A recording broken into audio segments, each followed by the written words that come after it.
Hi, good morning, and welcome to Bobby's Hobbies. I'm Bobby, and this is where I talk about my hobby of paper crafting and other various crafts. The purpose of this channel is to introduce people to the hobby of paper crafting, and I hope that people can find the benefits of it that I have. And one of the benefits that I have found is I find it's a way to relax and unwind and distract myself from other things that may be going on, and it's been a very good stress reliever for me. So in order to get started in paper crafting, we need to know, what do we need? Where do I start? And if you're like me, you've probably watched hundreds and hundreds of videos on YouTube of different paper crafters, and you see all these fancy supplies, and it just becomes a little overwhelming. What do I need? What type of scissors do I need? How many pairs of scissors do I need? How many pieces of paper do I need? So today I'm hoping to go through some of that, show you what the basics are, give you some tips on what you really need to get started, and where to find things. So the first thing we're going to talk about is paper. Can't do any paper crafting without paper. So there are basically two types of paper. We have what's called cardstock paper that is a little heavier, and then we have your typical printer paper. Get a piece of paper out here for you. And the printer paper is what you use to put in your printer to print anything out. It's really lightweight. But when you're paper crafting, you want some stuff that's heavier. And cardstock paper is classified by its weight. And as you can see, or probably not see, probably can hear, this is a very lightweight paper. And it's not really even cardstock. It's a little heavier than printer paper, but it's a designer series or decorative paper, pattern paper. This here, can't really see a whole lot, but there's some decorations on it, but it's a little heavier. You hear that? Yeah, that's a little bit heavier paper.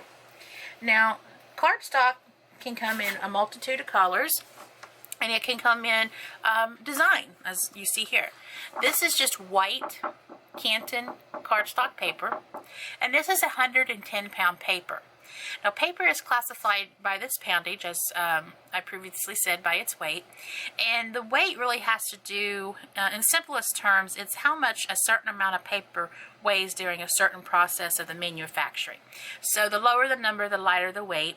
The higher the number, the heavier weight. Now, most paper crafting, you're probably going to use 110 cardstock for at least your bases.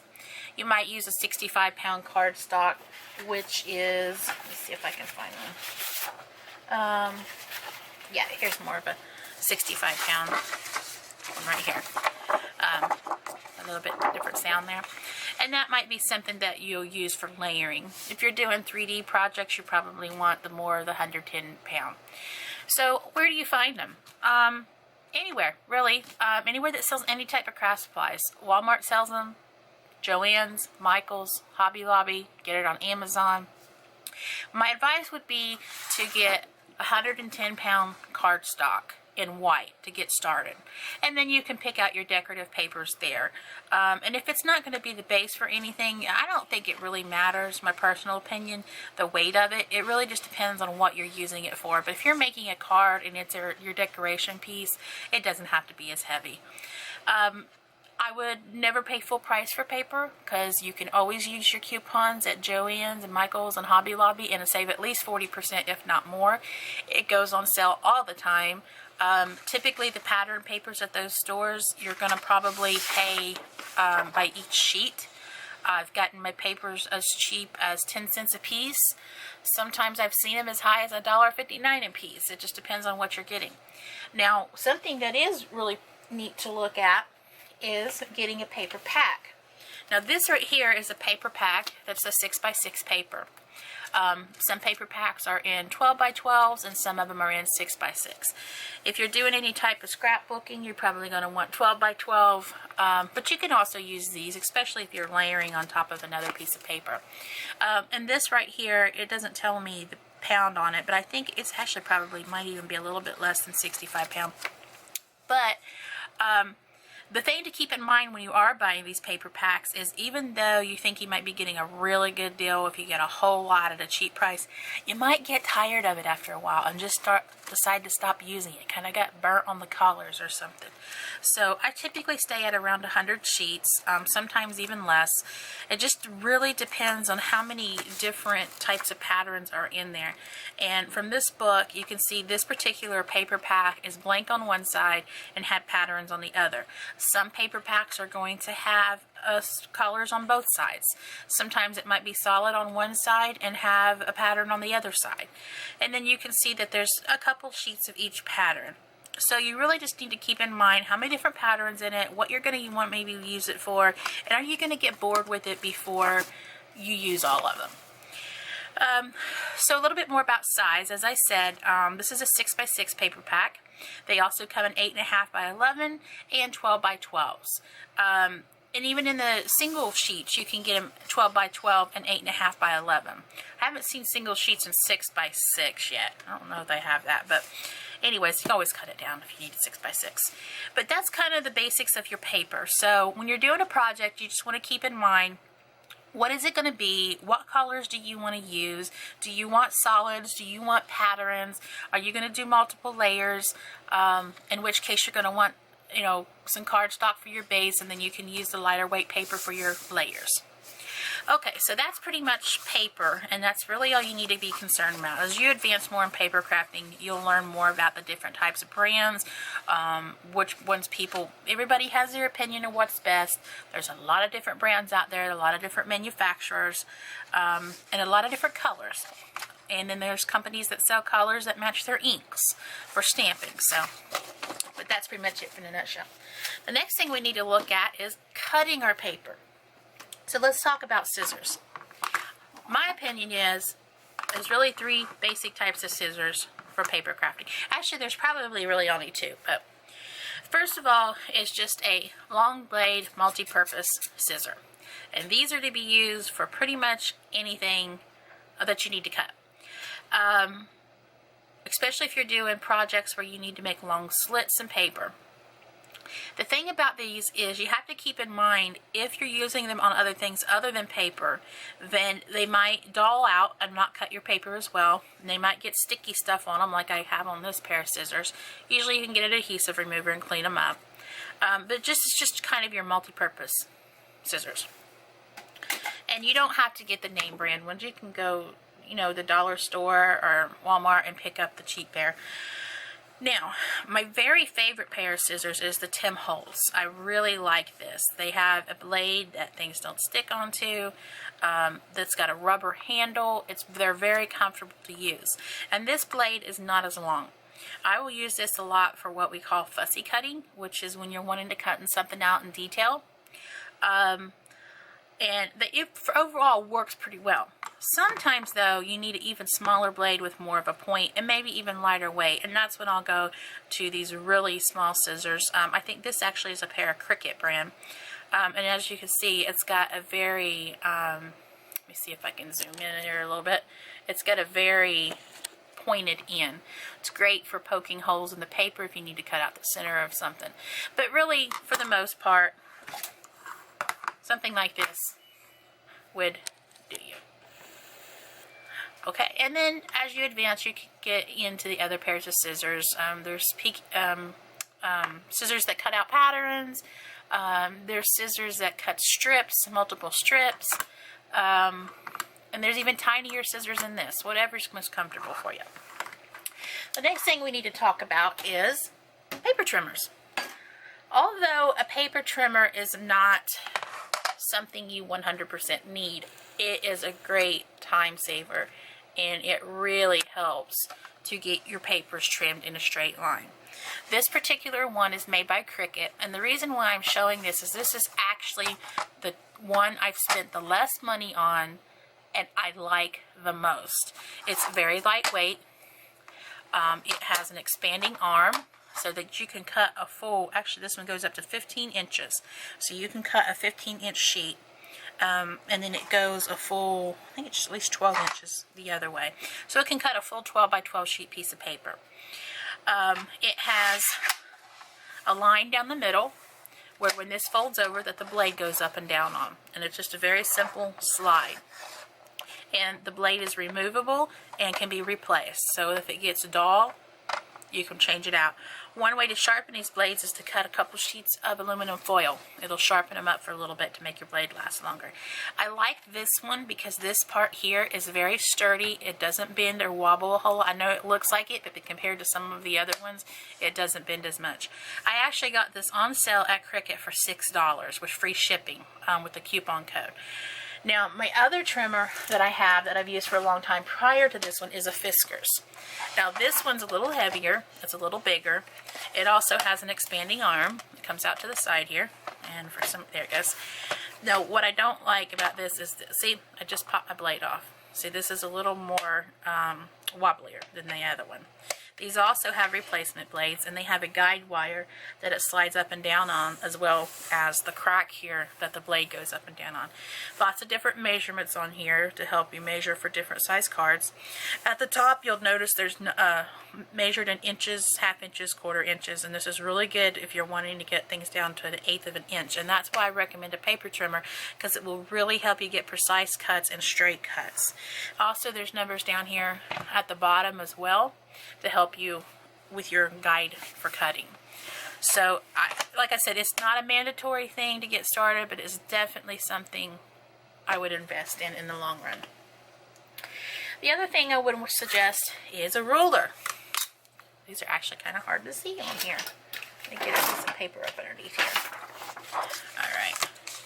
Now, I have a bunch of different rulers, but this right here is my favorite one. This is a T-square ruler. This helps me to put it at the top of the paper and to be able to draw a straight line down the paper. Or if I'm using a crafting knife, to run my craft knife down it. And this is just a smaller version of a clear one. Now, if you are going to be doing a lot of cutting with a crafting knife, you might want a ruler that has the metal edge on it. It just helps keep your blade straighter and cut better, and it doesn't cut little shivers of your ruler off. These can be used to line up letters on a scrapbook page. You can actually, if you're doing stickers or thickers they call them, you can stick the tip of them on the ruler, put this down where you want it, line it up, and then just hold your thicker and move your ruler away, and then you have a nice straight line. So multiple uses for a ruler in your crafting. The next thing we want to look at is adhesives. Well, I won't say that. There's several different types of adhesives for different projects. But the things I think you might need the most is a tape runner and sometimes a wet adhesive. So let's talk about the tape runner first. This one is one of the cheapest tape runners I found. It works pretty good, especially for the type of paper crafting I do. I got this at Michael's. These come in, I think, like a 3 or 4 pack for maybe $5. These are disposable. They don't replace the cartridges in them. And what they do is it works like a whiteout runner, only it's got double back tape on it. And see, it becomes sticky like that. And if you work on it, you can actually peel that off a little bit. The thing about this is, once you put this on a piece of paper and you stick your paper down, it's very, very hard to move it. So, if you're wanting something that you need a little bit of time to adjust it, that's when I suggest a wet adhesive. So let's talk about wet adhesives. Wet adhesives is basically a glue, and the very basics. The type of glue that you're going to want for paper crafting is one that dries pretty quickly and it dries clear. The reason why is you don't want your glue to dry in that milky white color if you've got it on the top of your project, or if it smooshes out the side of whatever you're gluing down, because then you're going to see it. This one right here is Art Glitter Glue. I buy this at MayMayMadeIt.com. It's a really great glue. It dries really clear. It dries pretty fast, but yet you still have a few seconds to maneuver something around to get it in place. And I really like it. It comes with a tip that's already, I don't think I can get that off. I think it's glued on. But anyways, it comes with a tip that's already fine point. But, oh, there you go. But then we have this little adapter that makes it even finer. And the reason for that is when you're working with paper, sometimes you have some really tiny pieces that you need to glue and you want a fine tip. This is just a little stick pin you stick in the top of it to keep it from clogging up your glue tip. The other types of glues you might find is the Aleene's Tacky Glue. I'm trying to think of the other one that I have. But Elmer's glue, let's talk about that a minute. Elmer's glue can be used. The problem with Elmer's glue is when you get a big glob on it, it doesn't necessarily dry clear. So in a pinch, it'll work, but if you can afford to invest at least in some Aleene's Tacky Glue for paper crafting, that would be much better in the long run and give your projects a cleaner look. Okay, the next thing we need to talk about is how to color your projects. There's so many things out there. If you're going to be doing any type of writing, you may want some gel pens. Gel pens come in a multitude of colors. They're good for writing. They are good for coloring in pictures. Here's a pink one. You can pick up a really cheap pack, not too expensive, or I've kind of gotten a little more expensive pen. These are called Jelly Rolls. They come in a multitude of colors and a multitude of packets with color themes in them, and I really love these pens. Something else you can use is markers. You can go as simple as the Crayola markers that you can find in the regular school supplies. You could get the Bic Market Pens markers. These work pretty good. These are very similar to Sharpies. And then the Sharpies, of course, you probably know, you've got the regular Sharpie, and you've got the fine point Sharpie. I just spelled that wrong too. So here's an example of the fine point Sharpie. Yeah. Okay, so it depends on what you're doing in detail. You don't have to have all of these. Just pick one. Get what you want. Get started. You want to have a variety of colors, so you have some options to color in your pictures. There are more advanced markers out there that are more expensive. There's the Spectrum Noirs. There's Copics, which are really expensive, like $7 to $8 a marker. There's Prismacolors, the Newton and Winsor. There's so many out there, but just pick a cheap one to get started. Right now, my very favorite one is the Spectrum Noir Colorista markers. They're a little cheaper than the regular Spectrum Noirs. They only have a fine bullet tip and a little larger bullet tip on it. They don't have a brush end on it, which some people like, but I really like these. It is an alcohol-based marker. It does do a little blending and shading. They come in, I think it's 5 in a pack, and there's 6 different color families, so 6 different packs. I get them for $9 something a pack for 5 of them, and right now there's 6 of them, so I've got all 30 of them now. But I just really like it. There's a variety of colors. They're a little bit better, a little more blending than a regular Crayola marker or Sharpie marker, but they're not as expensive as the Spectrum Noir regular markers. The other thing that you can invest in is color pencils. Now, for color pencils, you've got your typical Crayolas, which are a good place to start. Or Crazy Art. I don't like Crazy Art though. I like the Crayola's better if I'm going to choose that. Crazy Art seems to break more on me. Now the ones that I have are Prismacolors. And the Prismacolors, you can get them in big packs. They have regular Prismacolors. They have Prismacolor Scholar, which is the pack that I started with. I think I got them like $20 for 46 of them or something like that. But very, very good. And then what I did is I took I actually have 2 packs of these. A while back, Michaels was having a sale, and so I took note of which ones I had and which ones I didn't, and I went in and bought them some individually to kind of add to my selection here for some colors I was missing but really wanted. And then that way I make sure I've got every color that I want. Another thing you can get with these is what's called a color pencil blender pen.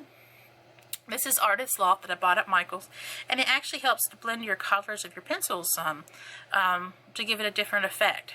Not something that's a must, but something you can think about if you really want to get into colored pencil art. And there's a lot of tutorials on YouTube and online that you can look at to find out different ways to use colored pencils. A lot of different techniques that can really change the outlook of your project. So I think that's it. That's really all you need to get started. If you have any questions, don't hesitate to let me know. You can contact me below in the comments. You can call me, you can contact me in my email, which is bobbie'shobbies76@gmail.com. And then I have a blog spot at bobbie'shobbies76.blogspot.com. And I will be posting articles on there as well. So just give me a shout out if you have any questions. I would love to see what you're doing. I have a Facebook group called Bobbie's Hobbies. You can join that and show me projects that you're making. And I hope you guys have a blessed day. Thank you.